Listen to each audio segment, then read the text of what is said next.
vai estar aqui daqui 2 semanas também, trazendo uma mensagem. E hoje nós convidamos o pastor André Abreu. André foi do último concílio que nós fizemos. Eu tive assim, o privilégio de ser escolhido para ser o examinador dele. Então chegamos lá e olha, eu sei que vai estar examinando lá o candidato André. E para mim fiquei muito feliz, fiquei muito satisfeito. Foi um concílio muito legal, todos ficaram muito felizes. E ele é um dos mais novos pastores da nossa associação. Vocês vão dizer o que para ele? Seja bem-vindo. Ele serve ali na Igreja Batista da Capelinha, e ele também vai estar se apresentando um pouco mais. Vamos orar mais uma vez, então. Feche seus olhos agora, vamos orar. Senhor, nós queremos pedir, ó Deus, agora, ao Senhor, uma bênção muito grande. Queremos pedir que a Tua palavra venha sobre nós esta noite. A Tua palavra é vida. A Tua palavra tem o poder de transformar as realidades do nosso coração e ao nosso redor. Então, usa, ó Deus, o Teu Filho, para que a Tua palavra nos alcance nesta noite. É a oração que juntos nós fazemos, em nome de Jesus. Amém? Obrigado, pastor Anderson Cleito. Boa noite, irmãos. Graça e a paz do nosso Senhor Jesus Cristo. Amém? Vou pedir à amada igreja que já abra a sua Bíblia, ou o seu celular, seu smartphone, seu tablet, na carta de Paulo aos Romanos, no capítulo 12, do verso 3 ao verso 8. Carta de Paulo aos Romanos, do versículo 3 ao verso 8. Enquanto os irmãos abrem a palavra de Deus, a leitura da palavra de Deus, eu queria dizer que é um motivo de muita alegria, um privilégio estar com os irmãos. Agradeço ao pastor Anderson Cleito e a esta igreja pela oportunidade, pela responsabilidade. Como ele disse aqui, passaram grandes homens de Deus que trouxeram a palavra da parte do Senhor. E eu quero trazer também a palavra da parte do Senhor. Não a minha palavra, não o que eu penso, mas o que Deus deseja falar aos nossos corações. Agradecer essa amada igreja mais uma vez e mandar um abraço do pastor Silvio, da Igreja Batista da Capelinha, colega de seminário do pastor Anderson Cleito. Ele mandou um abraço para essa igreja. E dizer que é motivo de muita alegria estar com os irmãos. Amém? O tema que nos foi proposto para tratarmos nessa noite está em Romanos, e o assunto que nós vamos falar é servindo a família de Deus. O texto será projetado também para os irmãos para leitura. Diz assim a palavra do Senhor: Por isso, pela graça que me foi dada, digo a todos vocês, ninguém tenha de si mesmo um conceito mais elevado do que deve ter, mas, ao contrário, tenha um conceito equilibrado, de acordo com a medida da fé que Deus lhe concedeu. Assim como cada um de nós tem um corpo com muitos membros, e esses membros não exercem todos a mesma função, assim também Cristo, em Cristo nós, que somos muitos, formamos um corpo, e cada membro está ligado a todos os outros. Temos diferentes dons, de acordo com a graça que nos foi dada. Se alguém tem um dom de profetizar, use-o na proporção da sua fé. Se o seu dom é servir, sirva. Se é ensinar, ensine. Se é dar ânimo, que assim faça. Se é contribuir, que contribua generosamente. Se é exercer liderança, que a exerça com zelo. Se é mostrar misericórdia, que o faça com alegria. Amém? Meus irmãos, vou pedir para projetar, aos que estiverem aqui, 2 imagens. Pode passar, por favor? Os irmãos estão vendo aqui um retrato, uma imagem. Eu quero que os irmãos admirem. Eu não tenho, talvez, a mesma qualidade na arte, de observar, de entender, mas, de forma bem simples, eu percebo que quem pintou este quadro pintou com muita qualidade, com muito esmero, com muita precisão. E, por favor, pode passar a segunda imagem. Esses 2 quadros, meus irmãos, pode passar, por favor, foram pintados por um homem chamado John Bramblett. Esse homem é deficiente visual. Vou repetir para os irmãos, ele é um deficiente visual. Ele, aos 30 anos de idade, ele teve um problema e perdeu a visão. E ele nunca tinha pintado, nunca tinha parado para trabalhar com telas, com pinturas. E ele, a partir desse momento, num momento de dificuldade, num momento de angústia, de depressão por ter perdido a visão, ele então descobre esse dom, esse talento, que é pintar. Ele pinta um sistema áptico, um sistema de tato, na qual ele vai tateando a tela e assim vai formando imagens. Você pode procurar na internet depois, que ele é reconhecido em mais de 20 países. Ele tem um trabalho muito reconhecido e é interessante que ele diz assim, ele nunca havia pintado antes, né? No caso, eu estou dizendo para vocês que ele nunca havia pintado antes, mas foi ao tentar brincar com o pincel e com a tinta que descobriu sua nova razão de ser. Para mim, o mundo é muito mais colorido agora do que era quando eu enxergava. E ele desenvolve um dom difícil após uma situação difícil em sua vida. O que eu quero dizer com esta imagem, com essa ilustração, a guisa de introdução, é que este homem passou por um processo muito difícil, doloroso, e acabou descobrindo o seu dom.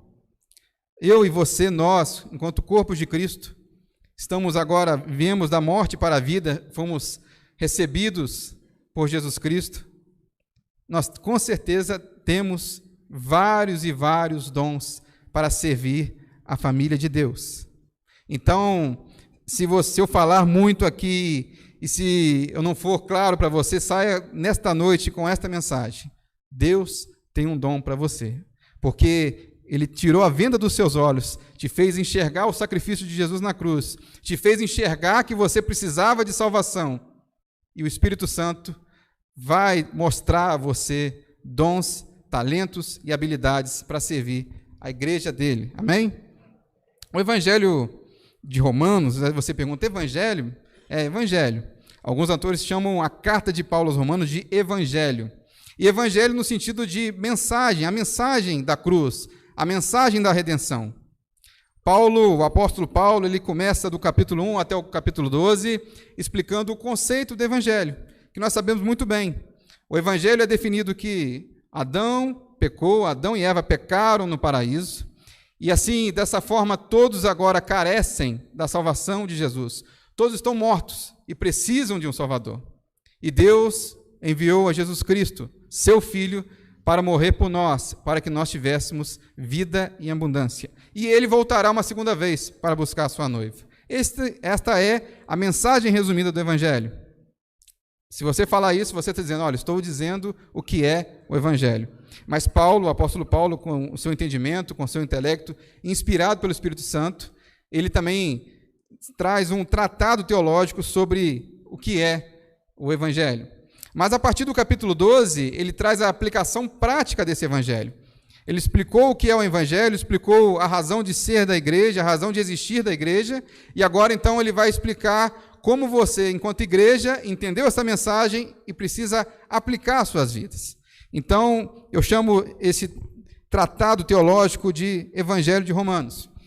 O Evangelho, ou a carta de Paulo aos Romanos, ela é tão rica que ao longo da história da igreja, ela inspirou e iluminou homens e mulheres de Deus, e nós temos alguns relatos históricos sobre esta transformação que esta carta trouxe na vida de alguns homens. Eu quero citar apenas 2 exemplos que são muito interessantes e me chamam muita atenção. Um exemplo é de Agostinho de Hipona, chamado pastor da igreja de Cartago, na África. Ele viveu no ano 340 até o ano 430 depois de Cristo. É um grande teólogo, ele teve a sua influência, a sua contribuição na história da igreja. Mas Agostinho, ele não nasceu num lar cristão, como podemos assim dizer. Ele nasceu e viveu utilizando-se da religião do maniqueísmo e outras religiões e seitas da sua época.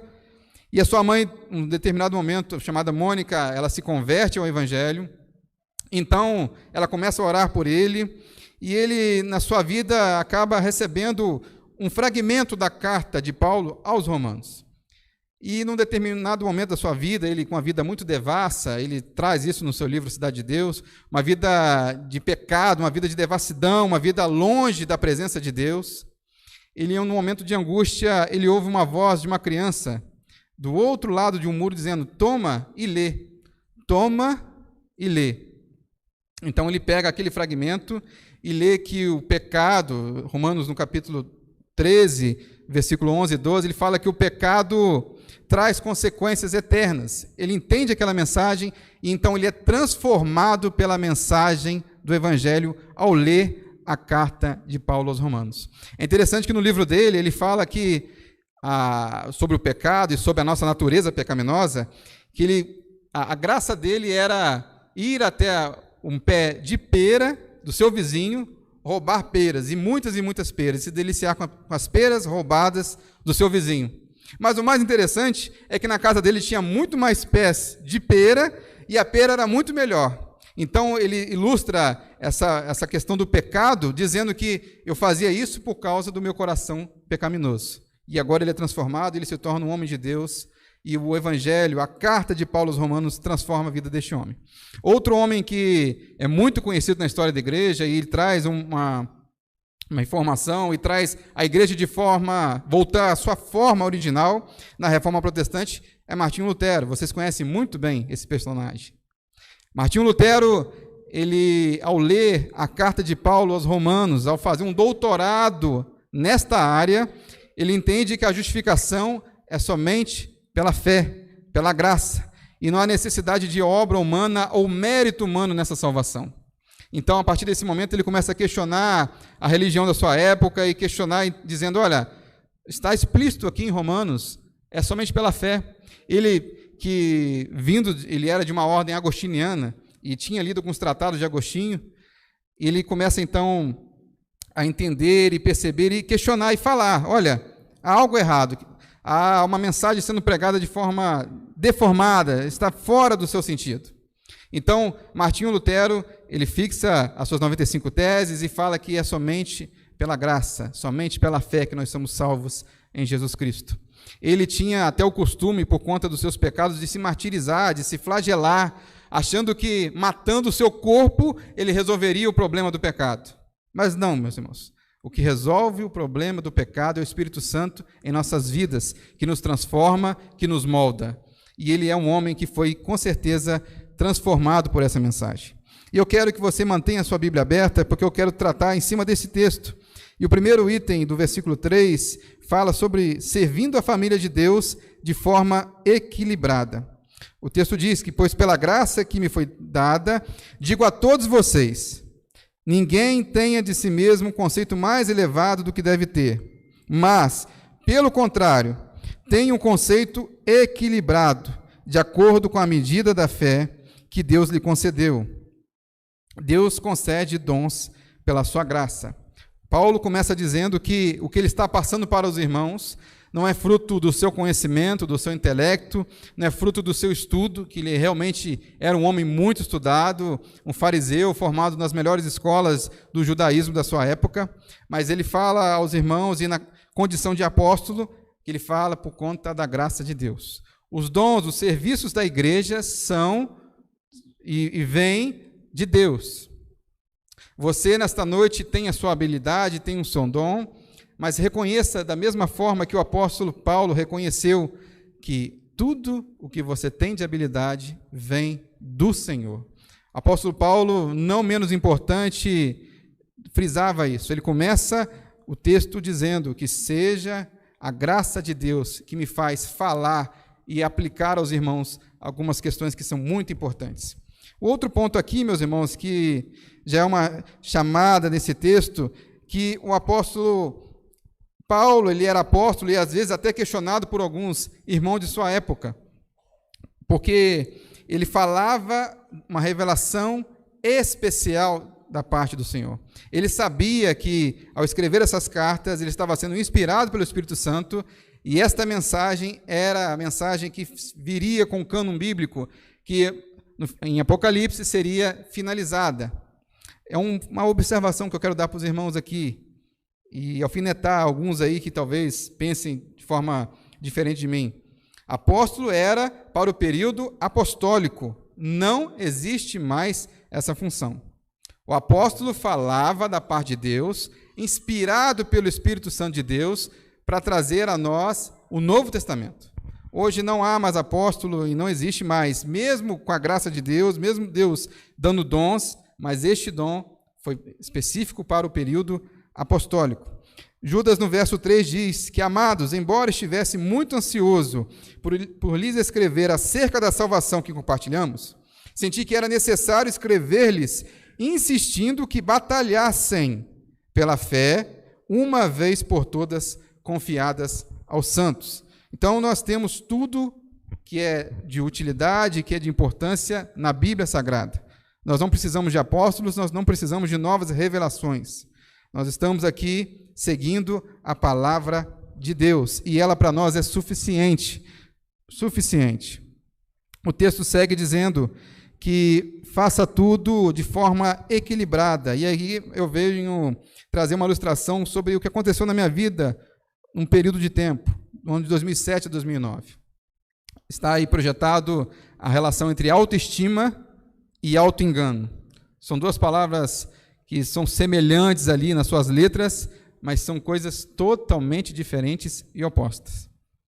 Eu me formei numa escola técnica, sou formado em eletrotécnica, no ano de 2006, e convivi com uma pessoa muito inteligente nesta área. Pela graça de Deus, eu sempre gostei. Eu fiz este curso porque eu gostava do assunto. Isso é um privilégio. Às vezes as pessoas fazem faculdades ou cursos técnicos por conta de uma necessidade de trabalho, mas eu tive esse privilégio. E nessa vivência, nessa caminhada, eu me formei. Os irmãos sabem muito bem que, às vezes, se formar não é o suficiente. No mercado de trabalho, você vai ver que é diferente, é totalmente diferente. Só que eu andava com essa pessoa e, às vezes, eu entrava nesse modo de auto-engano, de achar que, pelo que eu sabia, ou que eu conhecia naquela época, eu era superior às pessoas que eu trabalhava, ou era uma pessoa totalmente capaz de realizar todos os tipos de serviços, pelo menos na área elétrica. Mas, na verdade, eu estava ali criando na minha mente um auto-engano. Eu estava achando que o meu dom, o meu talento, era extremamente superior e, na verdade, eu aprendi a duras penas que eu não era nem um pouco, nem regular eletricista, que eu tinha muito que aprender. Muito. Então, no ano de 2007, eu trabalhei numa empresa, fui demitido. Trabalhei numa empresa em 2008, que era uma área que eu achava que era a área, que era o meu foco de trabalho. E nas duas empresas eu percebi que eu não sabia de nada, que eu tinha muito a aprender ainda. Tinha um talento, eu tinha estudado, mas isso não era suficiente. Eu precisava de uma experiência, de uma vivência na minha profissão. Então, este auto-engano pode cercar a mim e a você de acharmos que eu sou suficientemente capaz e o meu dom é superior aos dos outros na igreja. Nada disso, meus irmãos. O seu dom é importante, o seu talento é importante, mas ele tem que ser feito de forma equilibrada, entendendo as pessoas que estão à sua volta, entendendo o que acontece. Da mesma forma, em 2008, eu lembro que foi um ano muito bom na minha relação com Deus, na minha caminhada com Deus. Mas, às vezes, eu chegava na igreja, e aí vem a questão da autoestima, e achava que eu não era capaz, ou achava, talvez, que tinha pessoas suficientes trabalhando num determinado setor. Por exemplo, no som da igreja, não, já tem gente suficiente, eu não sou capaz de ir lá e somar. Não, na parte de projeção, de multimídia, no louvor não, louvor eu nunca tentei não, meus irmãos. Louvor eu nunca tentei, eu fico no banco adorando a Deus mesmo. Mas em alguns setores eu achava que eu poderia somar, mas a minha autoestima baixa não deixava que eu chegasse e dissesse com humildade, olha, eu posso ajudar, eu posso colaborar, eu quero aprender com vocês. Então perceba a diferença entre autoestima e auto-engano. Deus tem algo reservado para você nesta igreja.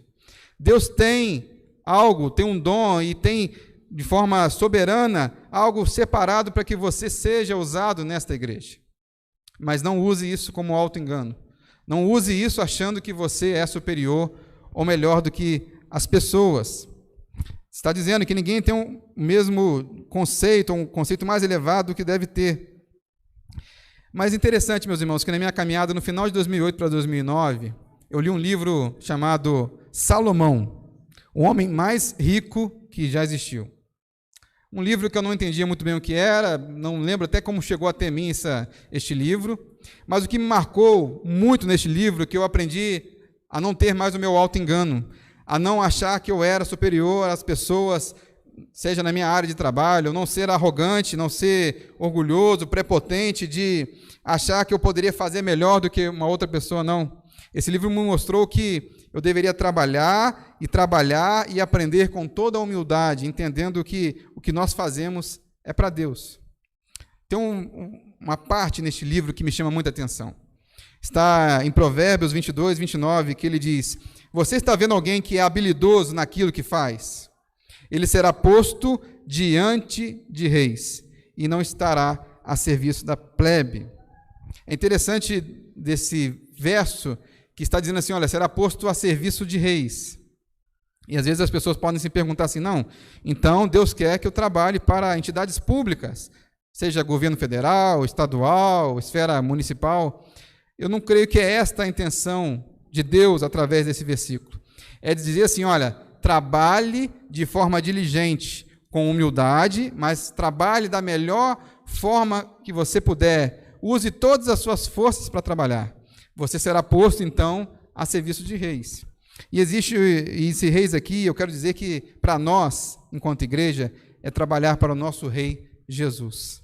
Não há motivação maior, e não deve haver motivação maior em nossas vidas do que servir a Jesus, o Rei dos Reis, o Senhor dos Senhores.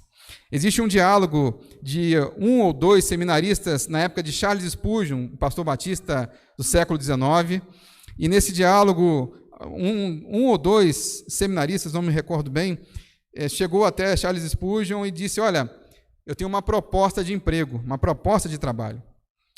Eles olharam o meu currículo, analisaram a minha vida, pessoal, e eu fui convidado para ser embaixador, na época, até o momento, do rei da Inglaterra.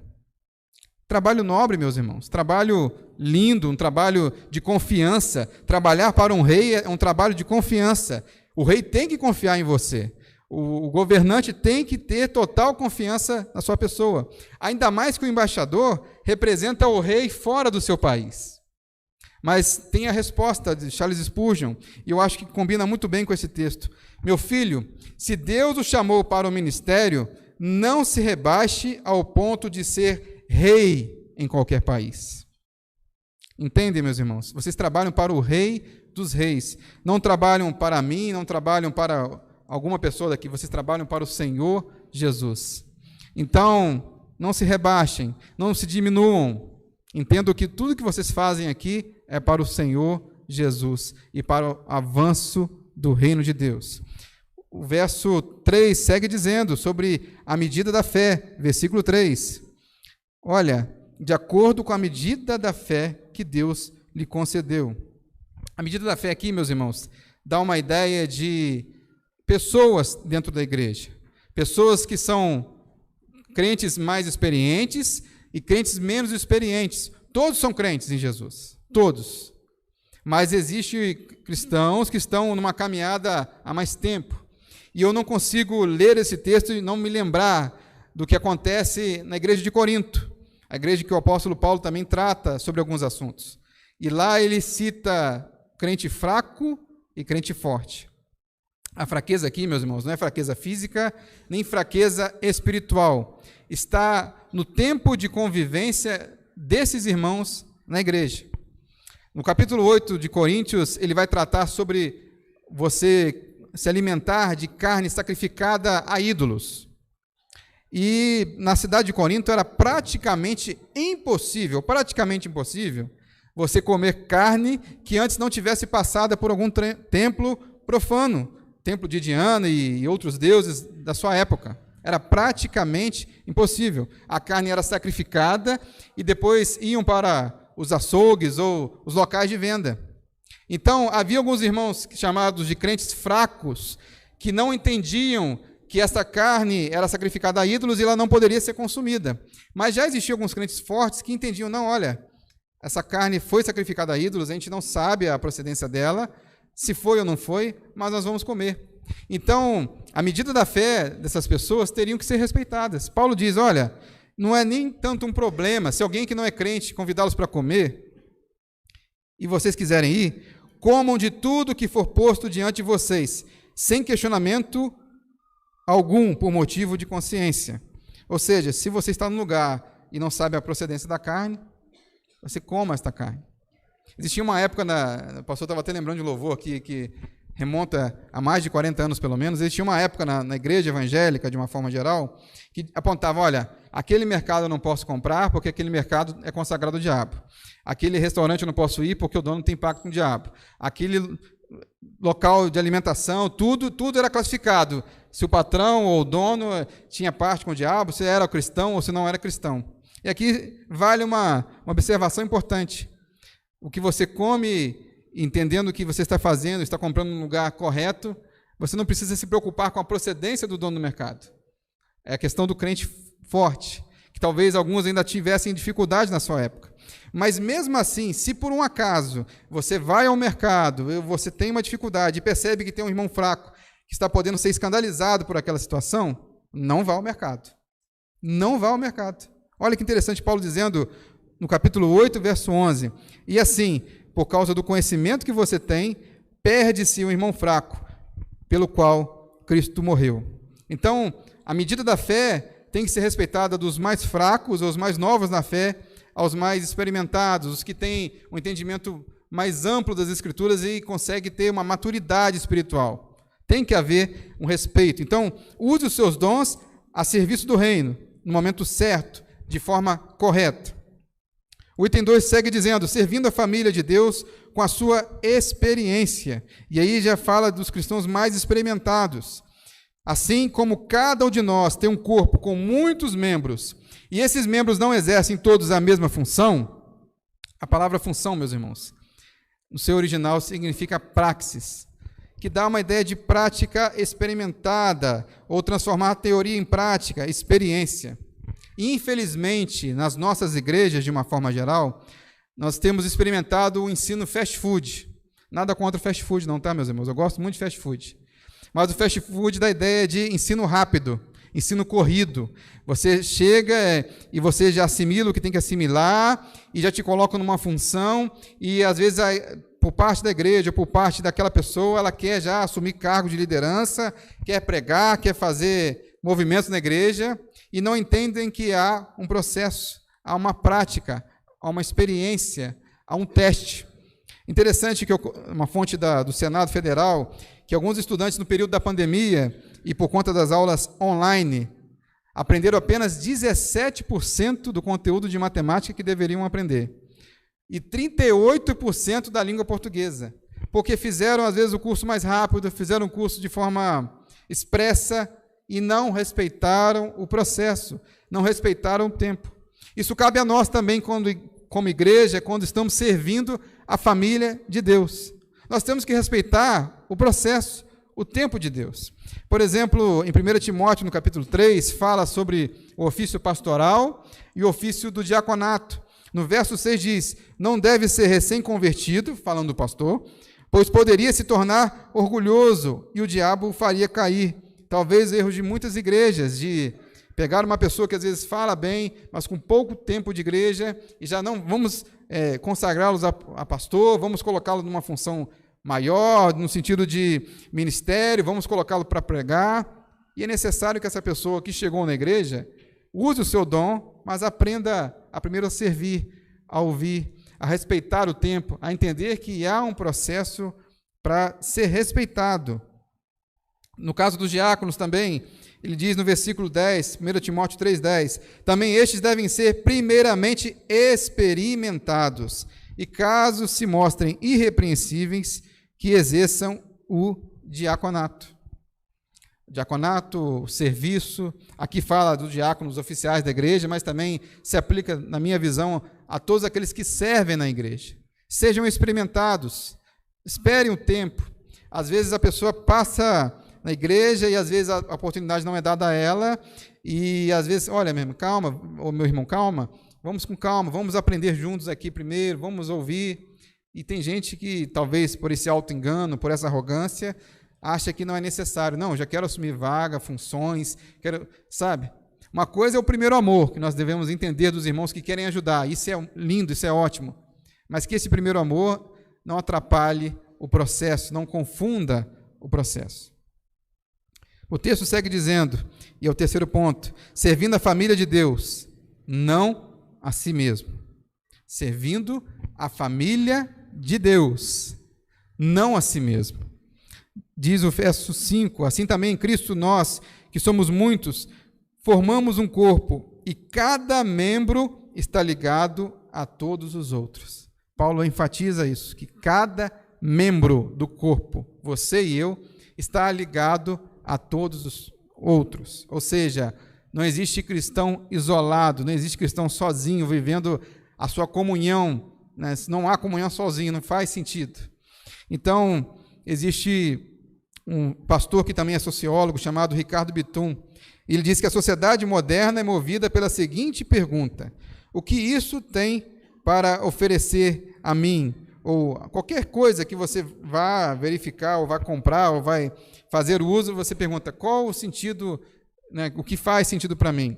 Ele diz que o Deus desse século, o Deus, até com letra minúscula, é o mercado. Às vezes as pessoas querem chegar até a igreja, e vem a esta igreja ou qualquer outra igreja e diz, olha, o que esta igreja tem para mim?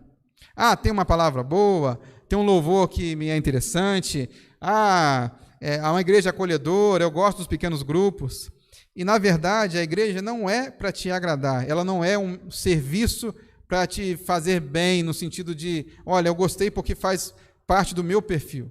A igreja não é para te agradar, nem a mim, nem a você. Você vem para fazer parte desta igreja, para que em comunhão, vocês agradem a Deus, louvem a Deus. O objetivo da igreja é adorar ao Senhor, em comunhão.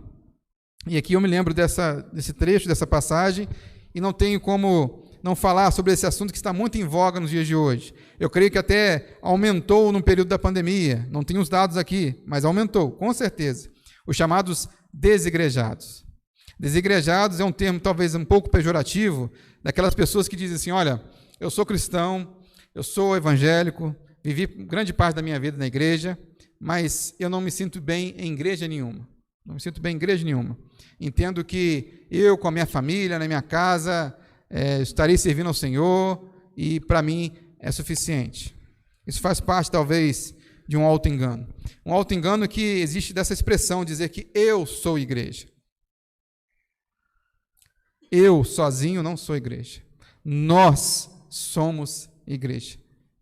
Então, alguns desigrejados saem da igreja, e existe um livro muito interessante do pastor Hidauro Campos Júnior sobre esse tema, que ele fala que é frustração com líderes religiosos, maus líderes religiosos, pessoas que tiveram o chamado abuso espiritual, pastores, falsos pastores, na minha visão, que pegaram alguns membros de igreja e utilizaram-se da sua autoridade espiritual para mandar fazer diversas coisas. Eu me lembro desse livro de um homem que era até formado, advogado pela USP, um homem de tanto conhecimento erudito, que ele se deixou levar por este pastor e, num determinado momento, ele larga até seu emprego para viver seguindo este pastor, esse falso pastor.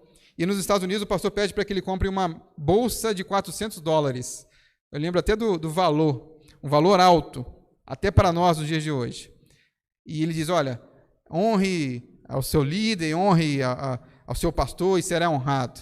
E aquela pessoa, sendo induzida de forma errada, compra aquela bolsa, e ao longo do tempo ele vai criando frustrações ao ponto de perder a sua família, perder a sua esposa e dizer que hoje não quer mais fazer parte de uma igreja. Isso pode ter acontecido com você, algum de vocês. Isso pode acontecer ao longo da caminhada.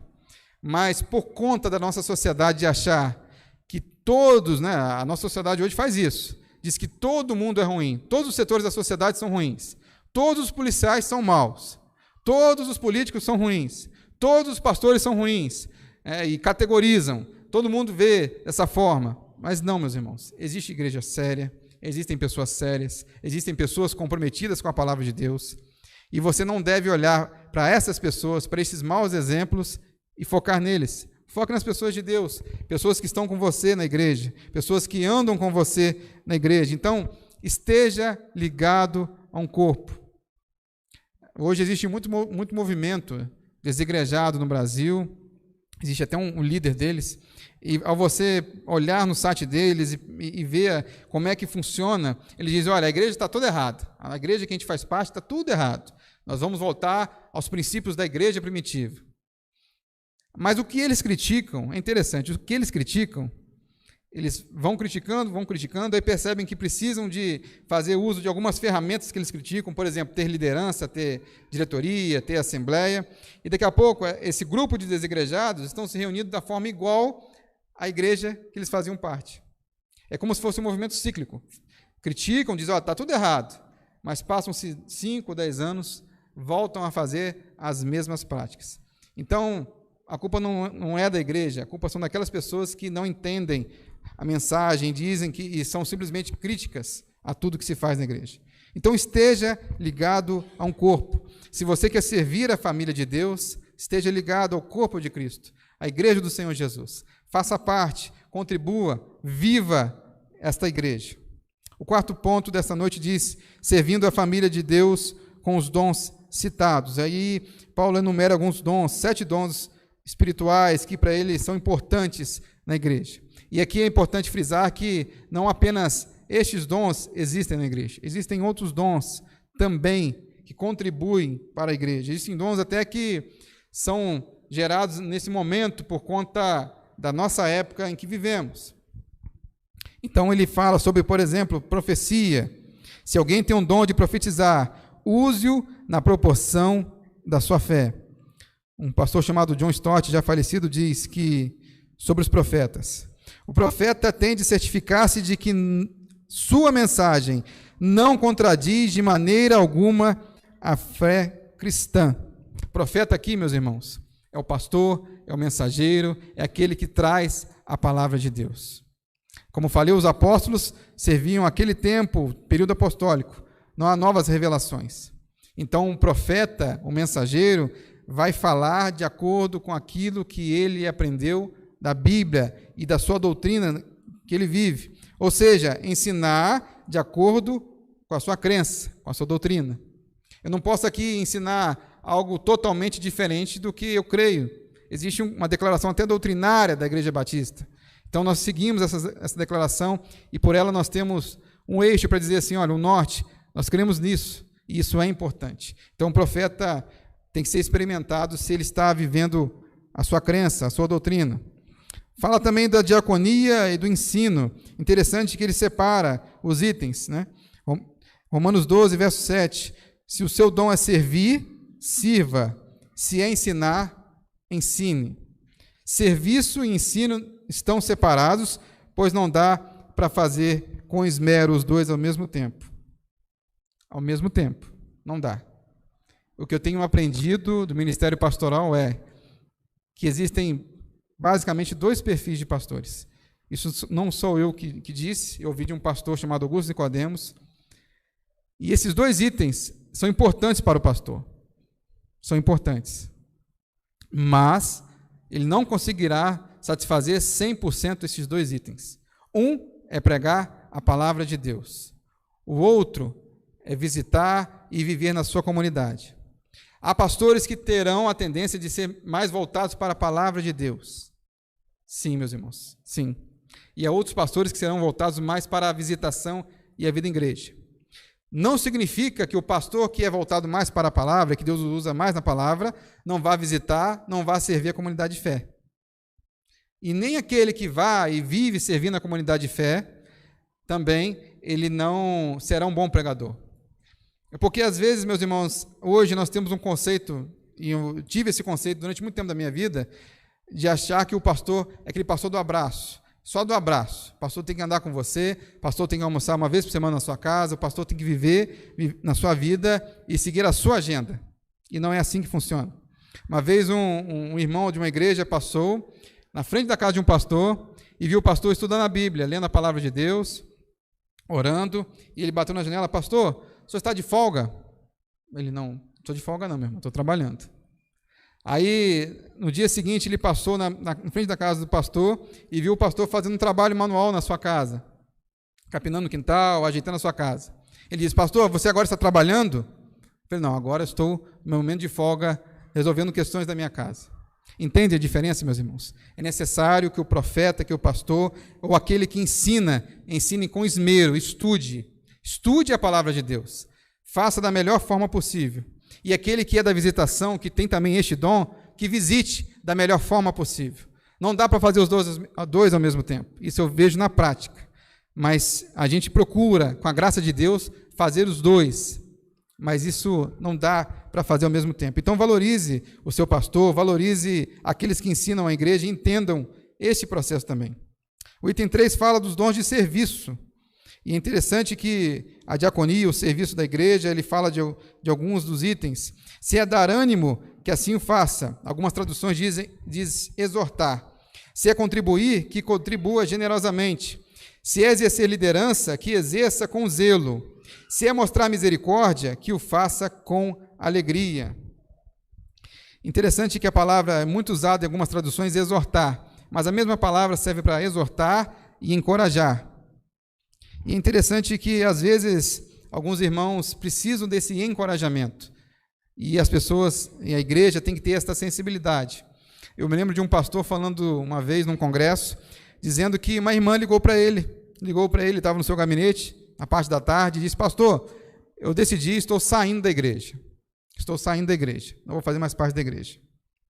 Então o pastor, pelo telefone, fala com ela assim: olha, minha irmã, é uma pena, porque a irmã é uma bênção na igreja, a irmã é tão querida pela igreja, a irmã nos traz tanta alegria com a sua presença. E aquela irmã, ouvindo essas palavras, começou a chorar pelo telefone e disse assim: pastor, eu só queria ouvir isso do Senhor. Então, é este dom que eu estou falando, de exortar, de encorajar. Às vezes nós precisamos ouvir isso, meus irmãos, e às vezes nós precisamos, enquanto igreja, enquanto comunidade, enquanto serviço de Deus, de ter esse sentimento, de entender que às vezes as pessoas precisam ser apenas ouvidas. É importante que nós tenhamos na nossa igreja, na igreja do Senhor Jesus, este dom de exortar, de encorajar. E tem pessoas que têm esta habilidade de forma natural, é dom de Deus mesmo. É dom de Deus. Tem gente que chega para você, olha para você, percebe como está a sua expressão e diz: olha, eu sei que você está passando por algo difícil, mas Deus é contigo, eu estou junto com você, o que precisar de mim, eu vou estar com você. Então isso é um dom. O apóstolo Paulo está dizendo que isso é um dom. E dom, meus irmãos, não sou entregue a todos, não. Nem todos têm o mesmo dom. Isso é importante frisar também. Então, se você tem esse dom, exerça para o louvor da glória de Deus. O outro é contribuir. Contribuir, todos nós vamos contribuir, seja financeiramente, com os nossos dons, mas tem gente que tem um dom de contribuir, acredite se quiser. Eu ouço tantos relatos aí de pessoas que tinham uma vida financeira abastada e pegaram essa vida financeira abastada, seu dinheiro, e investiram em igrejas. Pessoas que praticamente sustentavam uma congregação sozinho com o seu dinheiro, acima do seu dízimo, acima da sua oferta. Então era o dom que essa pessoa tem. Se você tem esse dom, se Deus está te abençoando, contribua, isso é importante. Se você tem um dom da liderança, faça com zelo, com respeito, com amor. O zelo aqui é essa ideia de você respeitar. Tem gente que tem um dom natural da liderança. Então, se você foi posto numa posição de liderança, exerça este dom, mas com amor, com respeito e com zelo. O dom de misericórdia, que é o último dom, que tem gente que tem essa visão misericordiosa melhor do que as outras pessoas. Todos nós devemos ter misericórdia pelas pessoas que estão perdidas sem Jesus, todos nós. Mas existem pessoas que têm esse dom, que sabe chegar e no evangelismo consegue ter uma misericórdia, até uma visão melhor do que outras pessoas. Um pregador batista do século XVIII, George Whitefield, disse ao ver um condenado à pena de morte, ele disse a seguinte frase: ali iria eu, se não fosse pela graça de Deus. Voltando à mensagem do Evangelho, que todos nós merecemos a morte eterna, a separação total de Deus. Mas é a graça de Jesus, é a misericórdia do Senhor Jesus que nos faz viver e ter vida eterna.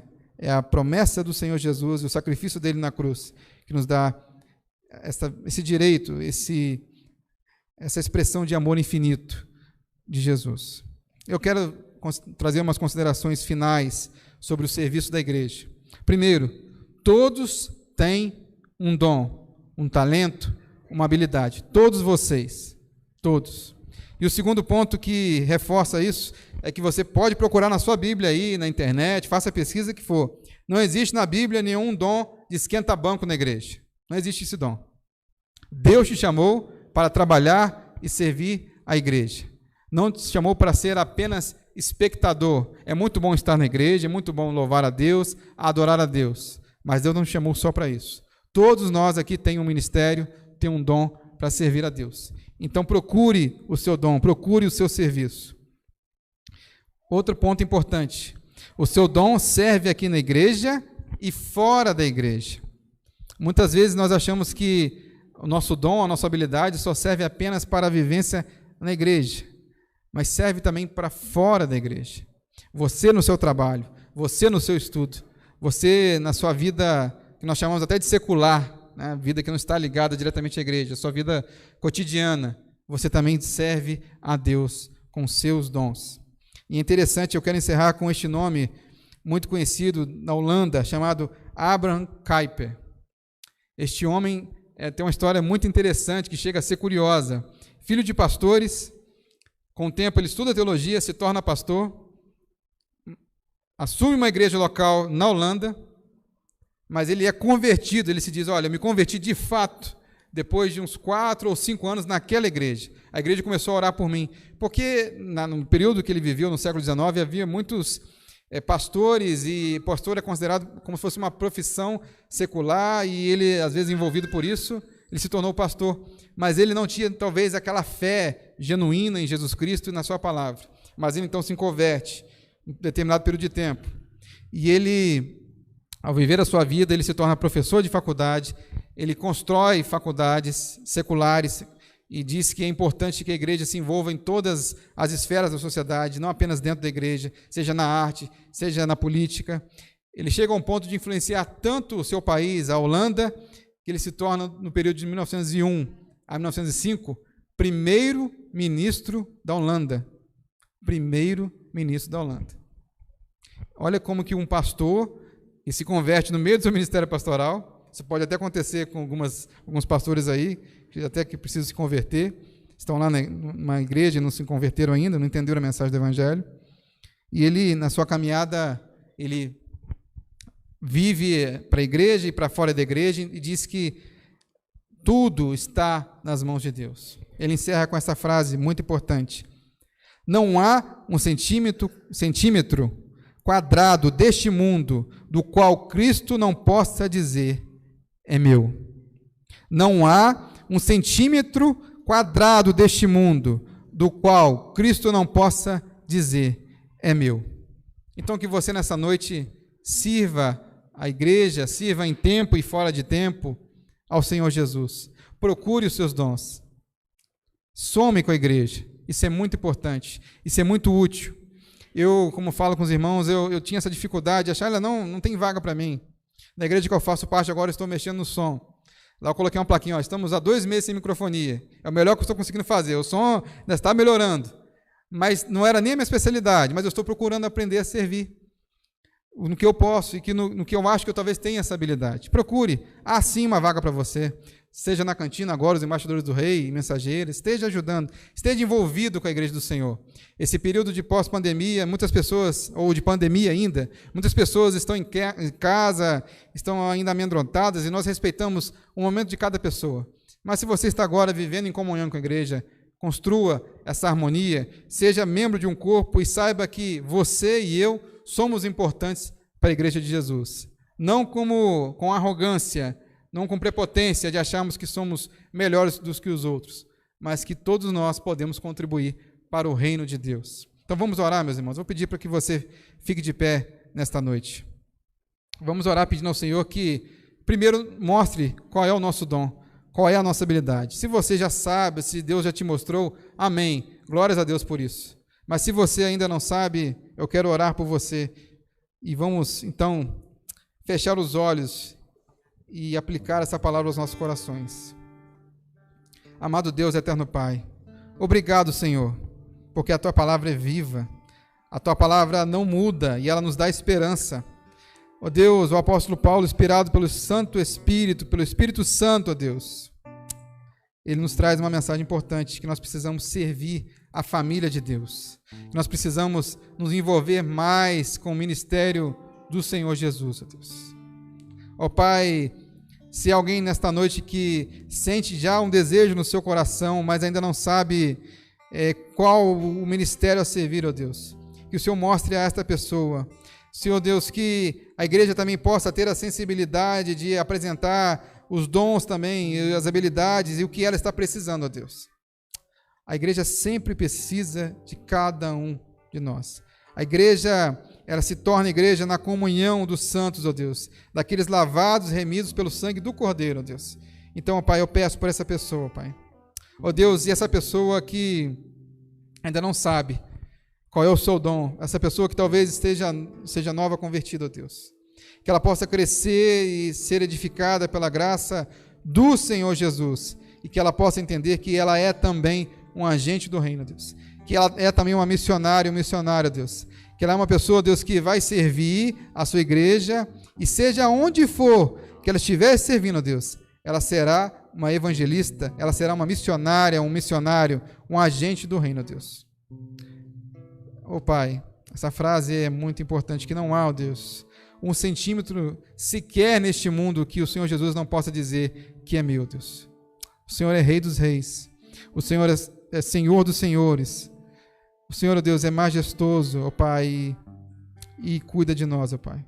Que nós possamos servir, ó Deus, e estarmos motivados com esta palavra a servir ao Senhor, ó Deus. Não por vaidade, não por orgulho, não por prepotência, por arrogância, ó Deus, que nós não possamos achar que somos, ó Deus, intransferíveis, ó Deus, insubstituíveis, ó Deus, mas que ao mesmo tempo a igreja do Senhor Jesus precisa de nós, e o Senhor nos coloca, nos comissiona a servir o teu reino, ó Deus. Eu te agradeço, ó Pai, por esta igreja, por esta amada igreja que serve ao Senhor Jesus com fidelidade, com amor. Ó Pai, eu te peço, eu te louvo, eu já te agradeço, ó Pai, por esta palavra. Em nome de Jesus. Amém. Amém.